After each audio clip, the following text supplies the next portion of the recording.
Hola compañeros y compañeras nuevamente, espero que estén muy bien. Es muy importante que para este punto ya hayan visto, entendido y asimilado todos los videos anteriores. A continuación vamos a terminar de ver los compuestos binarios. Importante. A partir de este punto vamos a ir mucho más rápido porque ya los aspectos básicos ya se vieron, ya se entendieron, ya se asimilaron. De manera que lo que vamos a observar son detalles puntuales. Compuestos binarios, recordemos que son cuando se tiene únicamente dos elementos. En este caso se tratan de los compuestos que nos faltan: óxidos metálicos, óxidos no metálicos, hidruros, hidrácidos y compuestos con hidrógeno de la familia 15 y la familia 14. Ok, rápidamente vamos a empezar con lo que serían los óxidos metálicos. ¿Por qué mencioné que es importante ya haber entendido los videos anteriores? Porque, por ejemplo, los óxidos metálicos es igual, exactamente lo mismo que las sales simples, con una particularidad. En las sales simples, bueno, recordemos que tenemos un catión metálico más un anión que es un no metal. Ejemplo típico: cloruro de sodio, ¿cierto? Ahora, vean que el anión puede ser cualquiera, puedo tener ion cloruro, ion fluoruro, ion sulfuro, etcétera, etcétera, etcétera. Y el metal puede variar. Ahora, con los óxidos metálicos ocurre algo importante. El anión, el anión siempre es el ion óxido. Es decir, el anión siempre es oxígeno 2 menos. Siempre. Entonces vean que es como las sales simples, aún más fácil, puesto que en las sales simples los aniones siempre variaban. En los óxidos no, el anión siempre es el mismo. Entonces, por ejemplo, podemos tener, ejemplo típico, en este caso el sodio y el ion óxido. Se aplican exactamente las mismas reglas. Este 1 viene para acá, este 2 viene para acá. Esto con el fin de equilibrar las cargas. Y entonces tendríamos esta especie. ¿Y cómo se llama? Igual que en las sales simples, se empieza a nombrar el anión. Y el anión se llama ion óxido, así que todo esto siempre se va a llamar óxido de el metal respectivo. En este caso, óxido de sodio. Como el sodio, recordemos que esta sigue siendo una sustancia iónica. Por lo tanto, se sigue empleando el sistema Stock. El óxido de sodio, el sodio tiene únicamente un número de oxidación, de manera que no hay que indicarlo. Ok, ahora, ¿qué ocurre si tengo una sustancia como por ejemplo hierro 2, oxígeno, ion óxido, hierro 3, ion óxido? Se aplican exactamente las mismas reglas. Esto viene para acá, esto para acá, este para acá, este para acá. De manera que aquí yo tendría el F2O3, aquí tendría el F2O2, pero como es una sustancia iónica que tiene los números iguales, se simplifican y tengo el FeO. ¿Cómo se llamarían cada una de estas sustancias? Esto se llama óxido de hierro 2 y este se llama óxido de hierro 3. Ahora, quiero hacer énfasis en algo que es una de las mayores complicaciones, como una de las trampitas o algo no tan intuitivo de ver. Espero que se haya entendido en esta dirección, porque el hierro 2 se pasa al otro lado y se simplifica. Ahora, ¿por qué hago la anotación en esa dirección? Es fácil de ver, pero en el examen puede venir ese compuesto y la pregunta es nómbrelo. Y entonces se dice, bueno, yo entiendo que es un metal y oxígeno, por lo tanto veo que es un óxido de hierro, es un óxido metálico.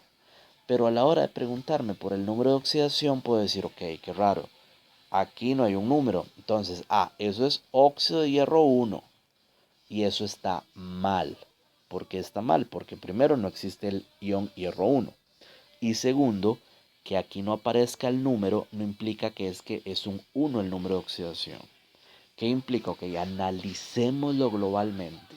No hagamos las cosas solo automáticamente sin entender. Entendamos qué estamos haciendo. Si aquí apareció un 1, puede ser que vino del hierro. Pero me fijo en el caso del oxígeno. El ion óxido del oxígeno siempre va a ser 2 menos. Pero aquí no está ese 2. ¿Qué significa? Que se tuvo que haber simplificado.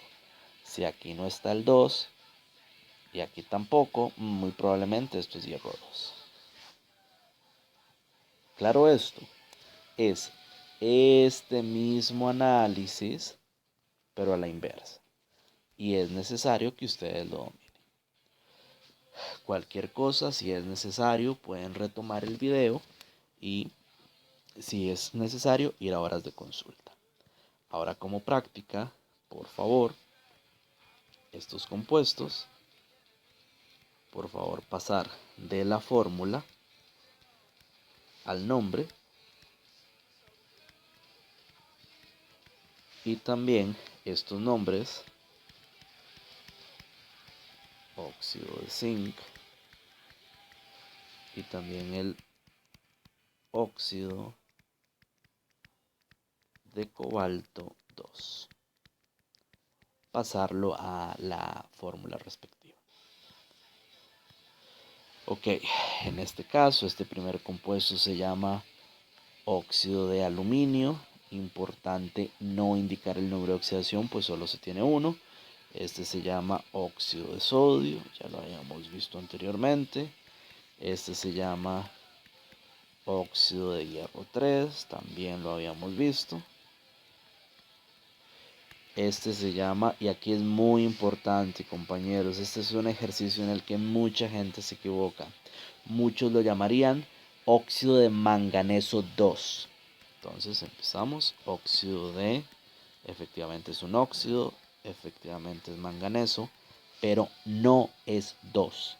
Esto es el óxido de manganeso 4. ¿Por qué? Unos dirán ahí, pero este 2 es por el manganeso. Pero, ¿y el 2 del oxígeno?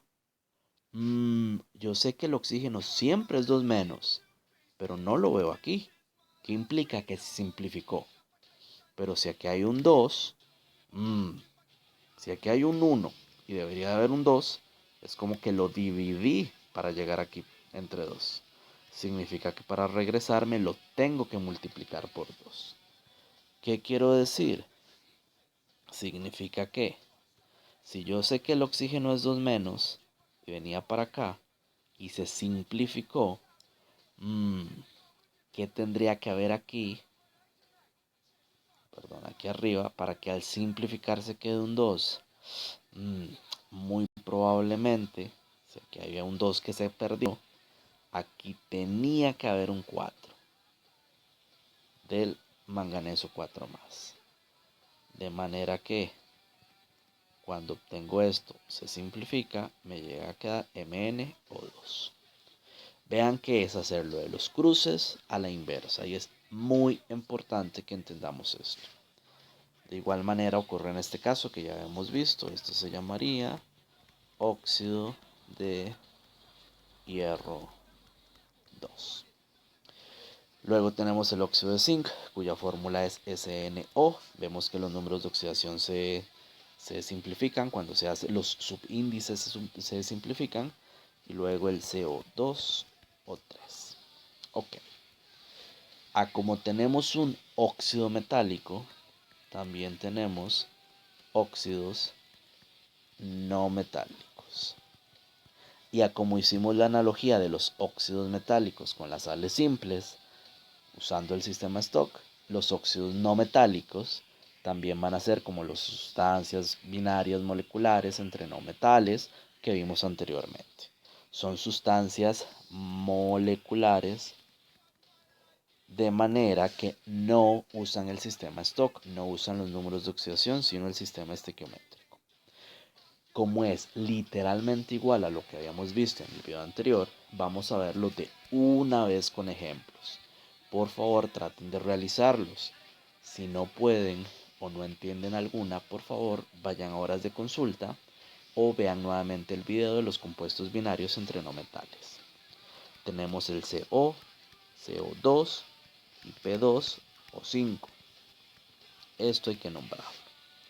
Y también vamos a nombrar el dióxido de silicio, a ponerle la fórmula, y al trióxido de dinitrógeno. Ok, hagan el ejercicio y luego continúan el video. En el caso del CO, vean que empezamos a nombrar justo como un óxido metálico, justo como habíamos visto. Empiezo, veo que es óxido con un no metal, óxido no metálico. Entre comillas, el anión es el oxígeno, así que empiezo nombrándolo.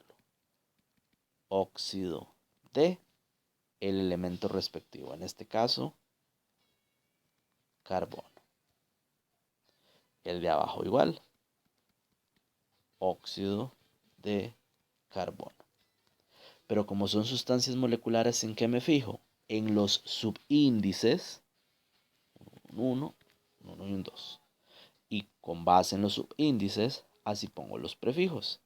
En este caso, vamos a decir que el oxígeno tiene un 1, así que hablaré del monóxido, aquí es una N, monóxido de carbono. Recordemos que el término, el prefijo mono nunca se pone de segundo, decir monóxido de monocarbono está incorrecto. Entonces tenemos el monóxido de carbono y en el segundo caso el dióxido de carbono. Importante, en algunos libros de texto se habla de monóxido de carbono. Eluden, eliminan una O. Idealmente, o siendo muy estrictos, no se debe eliminar ninguna vocal. Se debería de llamar monóxido de carbono, para que lo tengan presente. En el siguiente caso, vamos a llamarlo igual. Este es un óxido de fósforo. Luego de nombrarlo, me fijo en los prefijos. El óxido tiene un 5, así que vamos allá a decir penta. Y en el caso del fósforo tiene un 2, di. Pentaóxido de difósforo. Y al igual que en los casos anteriores, no se eluden, no se eliminan letras. Puede que de forma coloquial o en algunos libros de texto aparezca como pentóxido, se elimina la A, pentóxido de difósforo, pero siendo estrictos debería llamarse pentaóxido de difósforo. El dióxido de silicio va a nombrarse como, la fórmula es SiO2, y el trióxido de dinitrógeno como N2O3. Ok. ¿Cuáles otros compuestos binarios nos faltan? En este caso, nos faltan los hidruros. Importante, compañeros, los hidruros son sustancias iónicas. ¿Qué implica esto? Que utilizan el sistema Stock. Aquí hay aniones y cationes. ¿Qué es lo importante saber en este sistema? Que el anión siempre es el ion hidruro. ¿Y cuál es el ion hidruro? El H-. Ojo, casi siempre en todos los compuestos vamos a decir que el hidrógeno es H+, en casi todos. Únicamente en los hidruros vamos a decir que el hidrógeno es menos. Es el único caso donde se tiene este anión, el ion hidruro. Ahora, vean que es igual que una sal simple, pero en este caso no se habla de cloruro, no se habla de sulfuro, del ionóxido, se habla del hidruro. Por eso lo vamos a ver con ejemplos de una vez. En este caso, por favor, nombren estos compuestos, sea H2, FH2, CrH2. Vean que los hidruros es muy fácil identificarlos. Siempre va a empezar con un metal y terminan con un hidrógeno. Esa es la forma más fácil de identificar un hidruro. Empiezan con metal, terminan con hidrógeno. Y por favor, estos nombres ponen la fórmula. Vamos a tener el hidruro de aluminio y vamos a tener el hidruro de cobalto 2. Ok, entonces por favor lo realizan y luego retoman el video. En este primer caso, vean que igual vamos a nombrar primero el anión. Y el anión se llama hidruro. Entonces esto se llama hidruro de el metal, hidruro de calcio. El calcio solo tiene un número de oxidación, no hay que indicarlo. En este segundo caso se llama hidruro de hierro. El hierro tiene varios números de oxidación aquí, así que hay que indicarlos. En este caso, hierro 2. En el último ejemplo de este tipo, vamos a decir que se llama hidruro de cromo. Como el cromo tiene varios números de oxidación, hay que indicar que es cromo 2. Ojo, compañeros, los hidruros son muy fáciles de nombrar. ¿Por qué? Porque el hidrógeno siempre es uno menos. Así que es muy fácil saber cuál es el número de oxidación del metal. Si de subíndice hay un 2, el metal tiene número de oxidación 2. Si es un 3, tiene número de oxidación 3. Así que es muy sencillo. Ahora, en el caso de pasar del nombre a la fórmula, recordemos que se empieza a escribir el metal y luego el hidrógeno, el hidruro, siempre es uno menos. De manera que el metal siempre va a tener como subíndice un 1. En este caso el aluminio es 3 más, por lo tanto esa es la fórmula. En el caso del cobalto, esta sería la fórmula. Si algo no está claro, por favor vayan a horas de consulta o retomen videos anteriores. A como los hidruros se identifican empezando con un metal y terminando con hidrógeno, a veces se confunden con los siguientes compuestos binarios, que son los hidrácidos. Pero ojo, a como los hidruros terminan con hidrógeno, los hidrácidos empiezan con hidrógeno. Y algo aún más importante, los hidrácidos son sustancias moleculares. ¿Qué implica eso? Que solo van a ser no metales. ¿Por qué lo menciono? Porque muchas veces dicen, qué extraño, yo tengo, mira, esto es un hidrácido. No, termina en H y tiene un metal, no es un hidrácido. Los hidrácidos empiezan con H y siempre tienen no metales. Ojo, vamos a hacer, si bien son sustancias moleculares, vamos a hacer una analogía con una sal simple. ¿Por qué? Porque son muy parecidos a las sales simples. Recordemos que en una sal simple, se tiene un catión y se tiene un anión.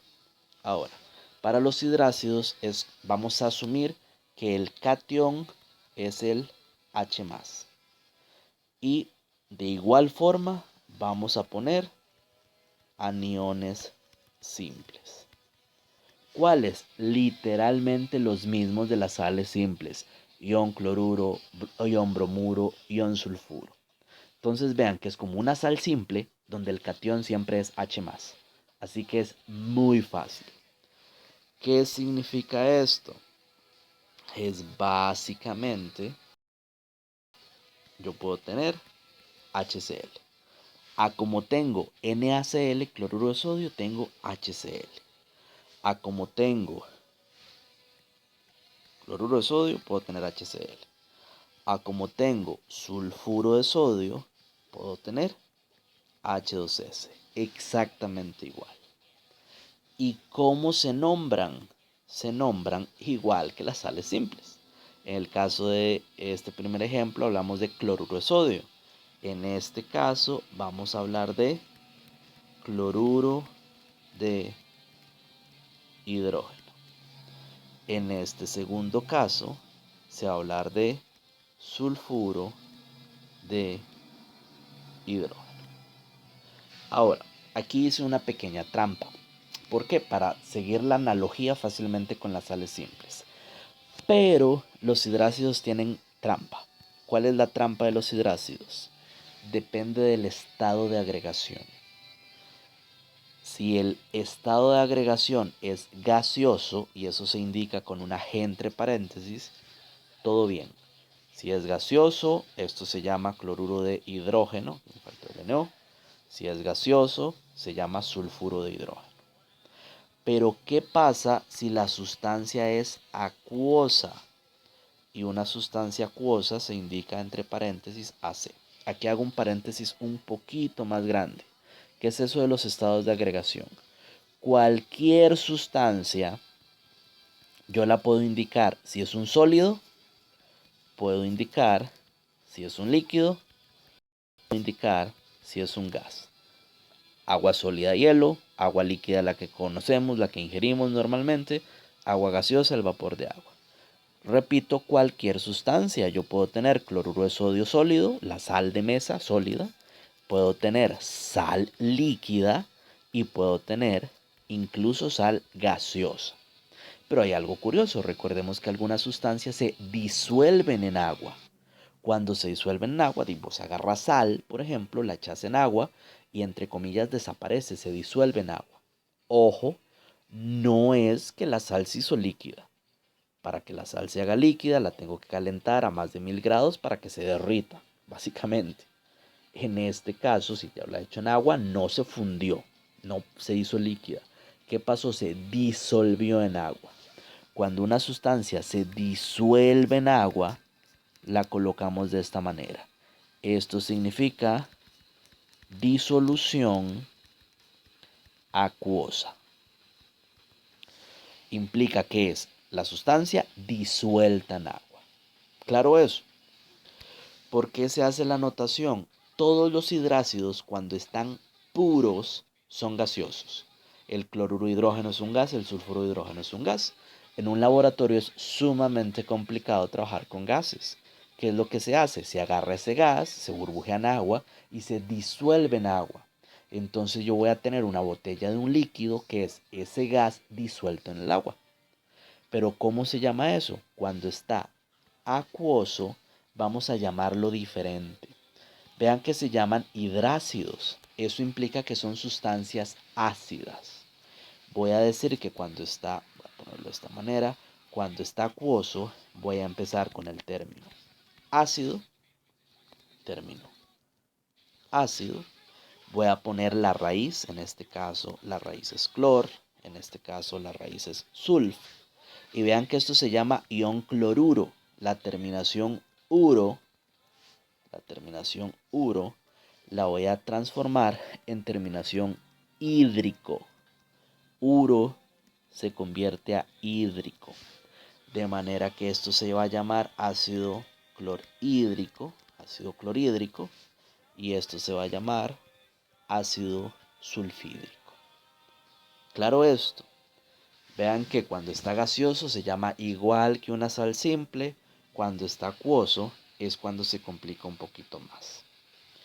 Ahora, para practicar y que nos quede bien claro, bien asimilado, por favor, nombren las siguientes sustancias: HCl gaseoso, HBr gaseoso, HF gaseoso, HI gaseoso, H2S gaseoso. Y de igual manera van a nombrar HCl acuoso, HBr acuoso, HF acuoso, HI acuoso y H2S acuoso. Entonces, detengan el audio, el video por favor, y lo nombran. En este caso se llama cloruro de hidrógeno. Vean que no hay que indicar números de oxidación. En este caso se llama bromuro de hidrógeno, fluoruro de hidrógeno, yoduro de hidrógeno y sulfuro de hidrógeno. Mientras que en este caso lo vamos a llamar siempre ácido algo. Ácido clorhídrico, en este caso ácido bromídrico, ácido fluorhídrico, ácido yodhídrico y ácido sulfídrico. Ok. Importante, insisto que los hidruros terminan con una H y tienen un metal. Los hidrácidos empiezan con una H y tienen únicamente no metales en su forma. Ahora, para finalizar los compuestos binarios, nos faltan los compuestos binarios de la familia 15 y familia 14. ¿Qué quiero decir? Vamos a hacer un mini esquema de la tabla periódica. En este caso, aquí tenemos boro, carbono, nitrógeno y oxígeno. Esta sería la familia 13, 14, 15 y 16. Vean que todos estos compuestos forman compuestos con el hidrógeno y tienen nombres particulares. ¿Cuál es el más obvio de todos? H2O. Eso uno podría decir, eso se llama óxido de hidrógeno. En realidad eso se llama agua y está bien. Pero hay otros compuestos no tan comunes. Con el nitrógeno, fósforo, arsénico, antimonio y bismuto. Así como con el carbono, con el silicio, con el germanio y con el boro. ¿Cuáles son esos compuestos? Bueno, les voy a escribir la fórmula. Vean que en el caso del boro sería boro y 3 hidrógenos. En el caso del carbono, carbono con 4 hidrógenos, silicio con 4 hidrógenos, germanio con 4 hidrógenos. Ge. Voy a borrarlo solo para que sea más fácil. Lo reescribo para que se vea mejor. Germanio con 4 hidrógenos. Todo lo de la familia 14, vean que tiene 4 hidrógenos. Todo lo de la familia 15 tiene 3 hidrógenos. NH3, PH3, ASH3, SBH3, PiH3. Ojo, uno dirá, hidruros. No, no es un hidruro porque no son metales. Entonces ácidos. No, los hidrácidos empiezan con la H, que son compuestos diferentes, compuestos que no se clasifican en ninguna de las anteriores. Por eso se habla de compuestos binarios, porque lo son, tienen dos elementos, con hidrógeno, porque lo tienen, de la familia 14 y la familia 15. ¿Cómo se llaman? Bueno, el de boro se llama borano, el H2O obviamente se llama agua, en el caso del CH4 se llama metano, el del silicio se llama silano y el de germanio se llama germano. Ojo, en realidad con carbono e hidrógeno hay toda una familia de compuestos enorme que son todos los compuestos orgánicos, todo lo que involucra la química orgánica. Por eso específicamente el CH4 se llama metano. Con nitrógeno, todo lo de la familia 15 sí es más particular. Este primero se llama amoníaco, o si queremos ser muy técnicos, también se puede llamar azano. El siguiente de fósforo se llama fosfano. El siguiente se llama arsano. El de antimonio se llama estivano. Y el de bismuto se llama bismutano.